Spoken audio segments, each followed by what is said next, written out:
Вітаю! В ефірі програма «Сусіди». Сьогодні говоритимемо про індійську культуру, кінематограф, а також про спільні з Україною проекти. У нас вже в гостях повноважений і надзвичайний посол Індії в Україні пан Манодж Кумар Бхарті. Ми вас вітаємо. Допомагати спілкуватись нам буде пан Вадим Пономарьов. Отож, розпочнемо. Яку мету ви, власне, ставите при організації фестивалів? І які, власне, заходи в рамках ваших фестивалів відбуваються? Namaste. First of all, I must inform all your viewers that this is 70 years of India's independence and 25 years of India-Ukraine diplomatic relationship. І, по-перше, я хотів би повідомити шановних телеглядачів, що ми святкуємо цього року 70 років незалежності Індії, 25 років дипломатичних відносин між Україною і Індією. So, as a special event, we have organized Festival of India in Ukraine since February this year. І в рамках особливих заходів з приводу святкування цих двох річниць з лютого місяця цього року ми святкуємо фестиваль Індії в Україні. Various programs of Indian culture, dance and music have been organized in different cities all around Ukraine. І в різних містах України протягом цього року ми організовували різні культурні програми. Це стосувалося і танців, і музики.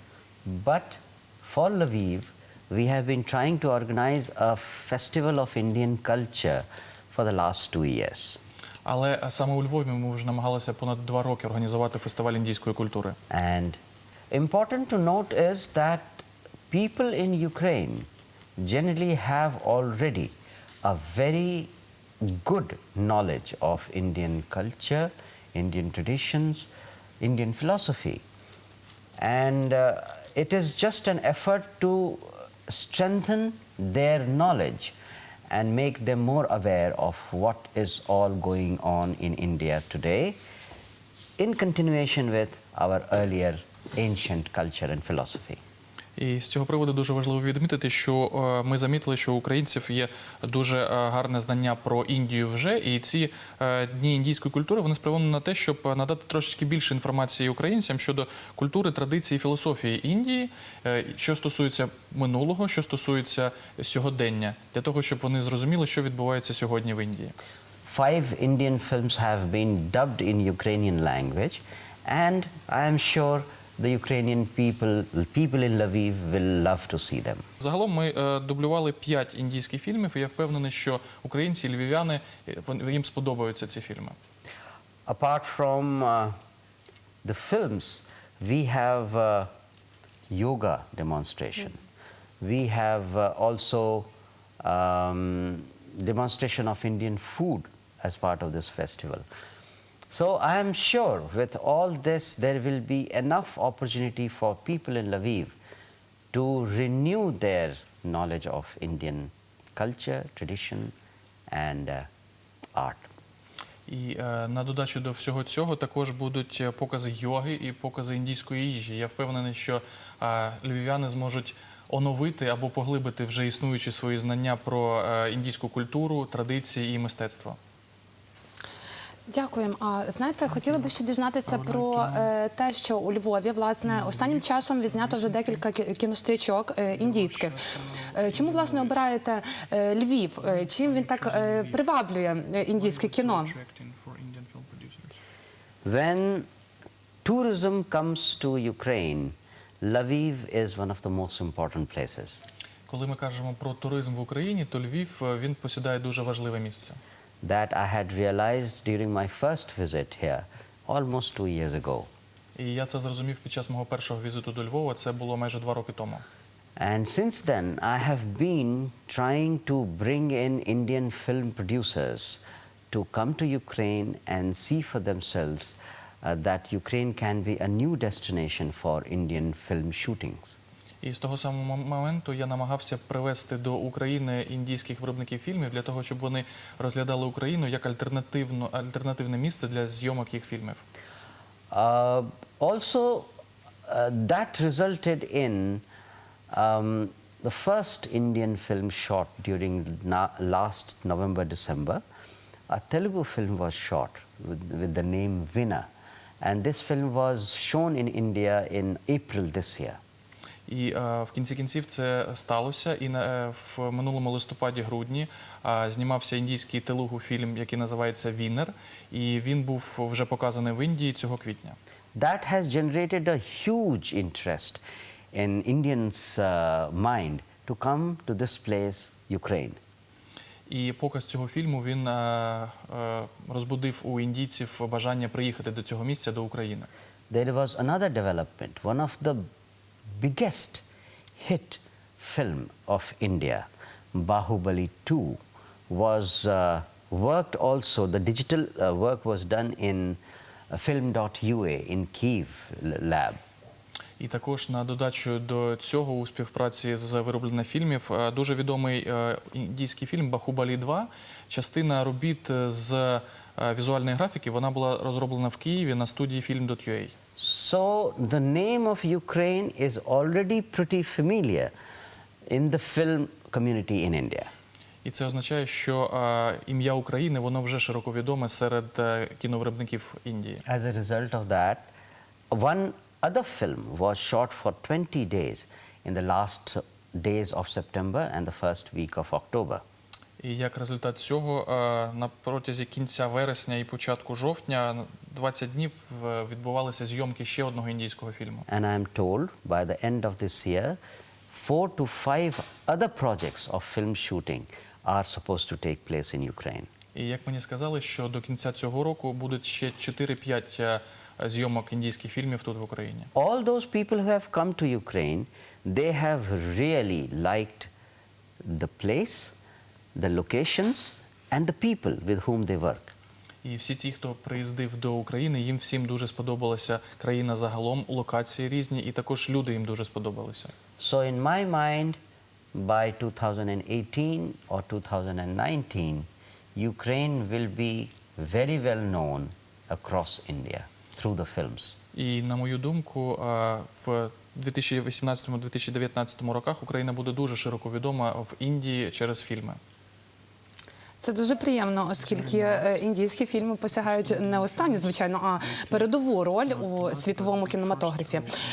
Окрім мистецьких заходів, ви організовуєте також бізнес-форуми. Власне, які галузі вас цікавлять на тих бізнес-форумах? Яка співпраця? As far as the business is concerned, there are certain traditional areas where India and Ukraine have been doing business. Що стосується бізнесу і співпраці в сфері бізнесу, то є традиційно декілька сфер, в яких Україна і Індія вже дуже давно співпрацюють. India is almost the largest recipients of sunflower oil from Ukraine already. Вже на сьогоднішній момент Індія є найбільшим постачальником соняшникової олії. Вона купує найбільшу кількість соняшникової олії в Україні. There are large number of engineering items like compressors, pumps, other equipment for defense purposes. They have always been going from Ukraine to India in the last 25 years and before that. І також є цілий ряд інженерного обладнання, такого як насоси, компресори, також оборонна промисловість. Всі ці сфери, вони дуже глибоко розвивалися на протязі останніх 25 років і також до цього. From India, the largest amount of import into Ukraine is of pharmaceutical products. А з боку Індії найбільший відсоток імпорту складають фармацевтичні продукти.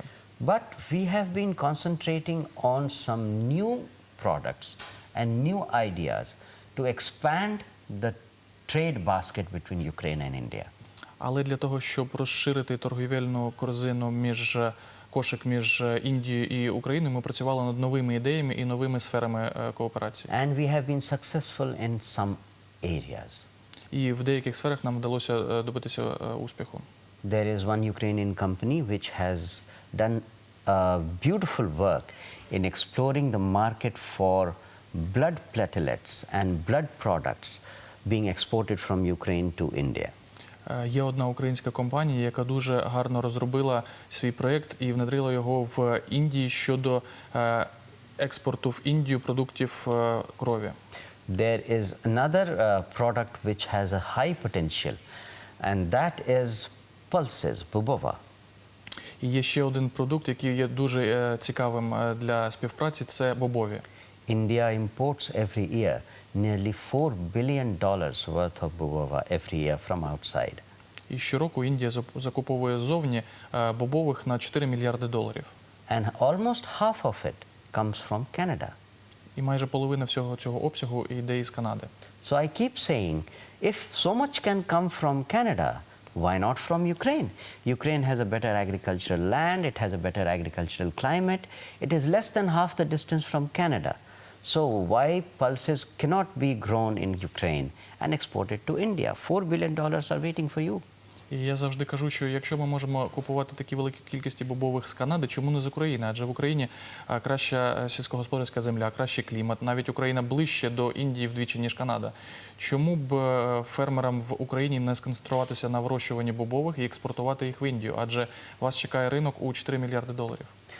And as far as from India is concerned, we believe that there is a good possibility of exporting Ayurvedic and herbal products which have no chemical content, and they are proven through laboratories and tests that they work better than the chemical products that everybody uses these days.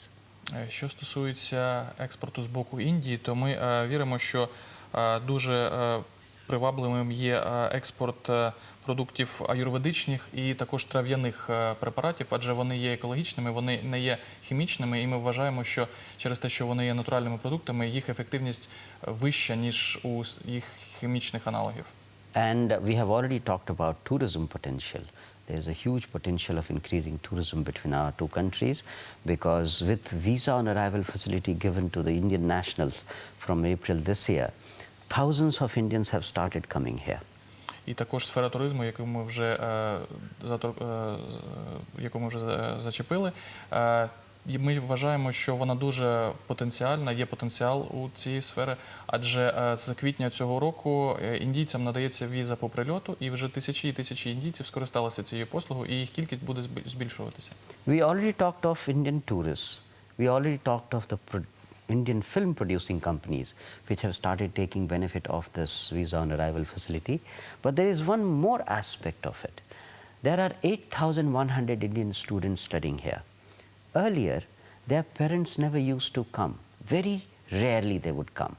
But now, because it's easy to get visa to come to Ukraine, many parents of these Indian students are coming, visiting, looking at their children's universities and other facilities. This is another very important area of our cooperation. І ми вже сказали про туризм з боку Індії, про виробників фільмів з боку Індії, але ми не торкнулися ще одного дуже важливого моменту – це те, що зараз в Україні навчається 8100 індійських студентів.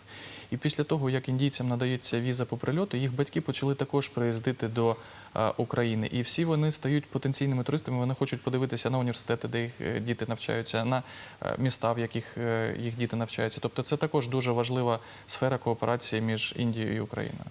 Ви сказали про студентів, які прибувають з Індії і навчаються у Львові, зокрема в Україні. Як, власне, чи є якісь технологічні можливості студентам вивчити ще на території Індії, які, власне, тут є спеціальності і які виші їм обрати? So what is the demand among Indian students in Ukraine? What higher institutions they should choose? How they choosing it? What is the trend in choosing what specialties are being chosen? There are two things. One, currently almost 99% Indian students are coming here for medical courses.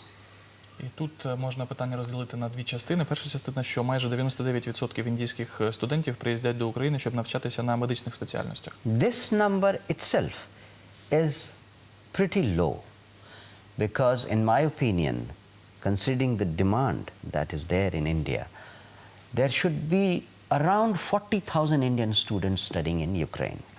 І, на мою думку, кількість індійських студентів, які зараз навчаються в Україні, що дорівнює 8100, вона дуже маленька, ця кількість. І, на мою думку, ідеальна кількість буде приблизно 40 тисяч індійських студентів в Україні. You can imagine that in India, nearly 50% of the Indian population is less than the age of 25.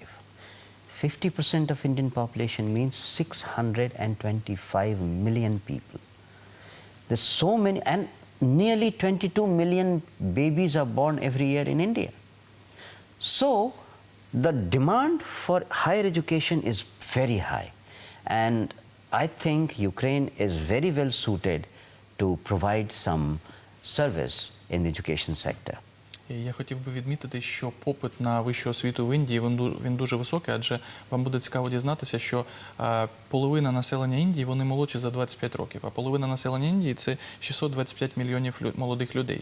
І також потрібно відмітити, що щороку в Індії народжується 22 мільйони немовлят.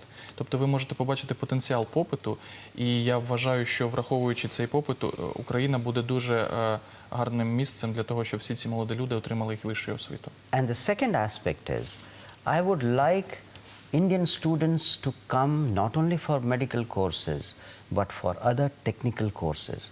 Ukraine has wonderful institutions, which specialized institutions, and we do not have that kind of institution in India. I went to an institute of shipping and navigation, where seamen are being given training. These kind of institutions are very attractive for Indian boys and girls. Engineering, technology, research, all this is very attractive. There is one problem in this regard regarding equivalence of degrees.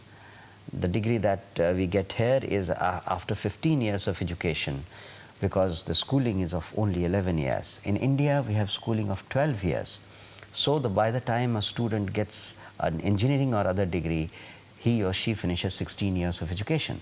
So this is a discrepancy. We are trying to work on this. But I am sure as soon as this thing is sorted out, thousands of Indian students will be coming for non-medical courses. І друга частина цього запитання, я вважаю, що індійцям потрібно також розглядати інші сфери освіти, не тільки медицинські спеціальності, а також інженерні і технічні спеціальності, адже в Україні дуже багато висококваліфікованих спеціалізованих вишів, і я був у багатьох з них, це, наприклад, морська академія, в якій навчають моряків, також є інші дуже хороші технічні виші, але проблема в співпраці в цій сфері полягає в тому, що у нас в Індії шкільна освіта проходить 12 років. І тобто, коли людина закінчує університет, вона навчалась вже 16 років. В той самий час в Україні шкільна освіта займає 11 років, і до кінця навчання в університеті людина проходить 15 років навчання. Тобто цей момент треба утрясти, як тільки ми узгодимо розуміння між освітніми системами наших країн. Я впевнений, що тисячі і тисячі індійців приїздитимуть до України і будуть використовувати можливості ваших чудових технічних університетів, яких у нас бракує в Індії. Я думаю, цієї проблеми не буде, адже з вересня 2018 року у нас буде вже 12-річне навчання. На завершення хотіла би ще, звичайно, дізнатися, чого вам найбільше бракує в Україні. Адже в Індії, мабуть, зовсім інша їда і звичаї. Чого, власне, тут бракує?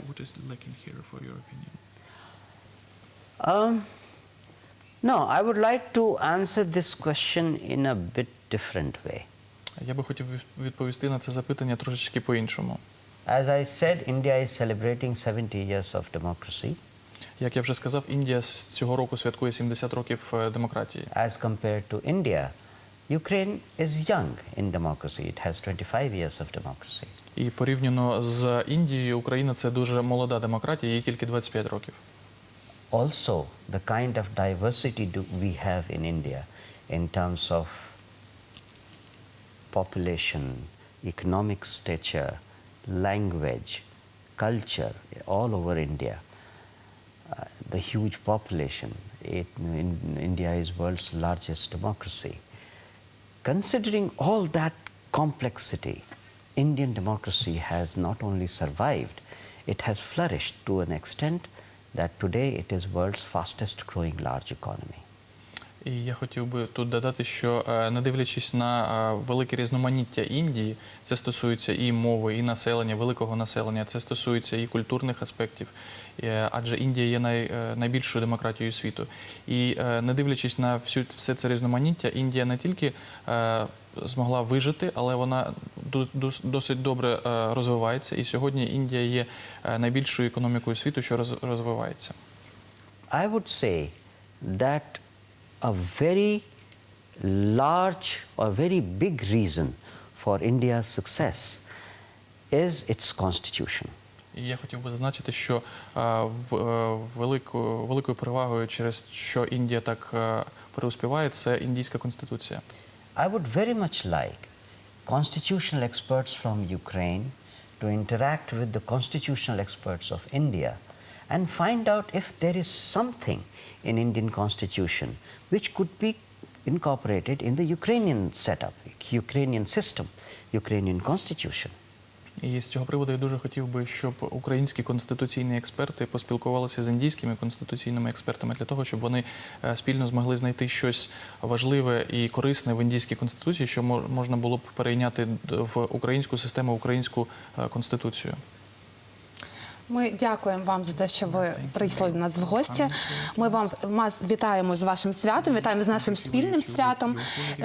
Дуже тішимося, що Індії вдалося налагодити хороші контакти з Україною. Вже за мить ми будемо мати змогу переглянути сюжет, який підготувала нам Марта Обух про індійську культуру.